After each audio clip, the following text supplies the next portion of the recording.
හයි වත් IELTS හරි PT හරි කරන්න ප්ලෑන් කරනවා. IELTS ද වැඩිපුර පිළිගන්නේ PT ද වැඩිපුර පිළිගන්නේ කියන ප්‍රශ්නේ ඔයාටත් තියෙනවා.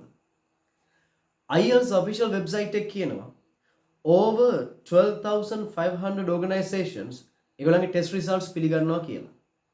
PT official website එක කියනවා over 3,500 organizations ඒගොල්ලන්ගේ test results පිළිගන්නවා කියලා.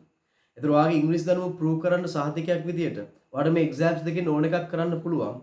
හැබැයි PTE ටෙස්ට් රිසල්ට්ස් පිළිගන්න ආයතන සංඛ්‍යාවට වඩා වැඩි ආයතන සංඛ්‍යාවක් IELTS ටෙස්ට් රිසල්ට්ස් පිළිගන්නවා.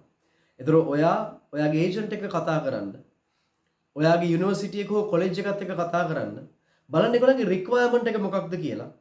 ඒගොල්ලෝ PT එක්සෑම් එක හෝ IELTS එක්සෑම් එක කියන දෙකෙන් ඕන එකක් පිළිගන්නවා නම් ඊට පස්සේ ඔයා ඩිසිෂන් එකක් ගන්න කලින් බලන්න මේ දෙන්නගේ ස්ට්‍රක්චර්ස් දෙක මොන වගේද කියලා.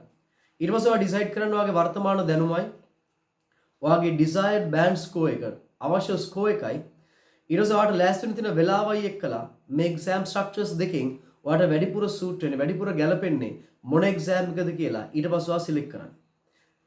ඒ වගේම තමයි ඔයා IELTS හෝ PT කරන්න තීරණය කළා නම් තියෙන්නේ ඔයා genuine class එකක් හොයනවා නම් වැඩේ කරගන්න මෙන්න මේ නම්බර් එකට WhatsApp message එකක් තියන්න. Goodbye. God bless you.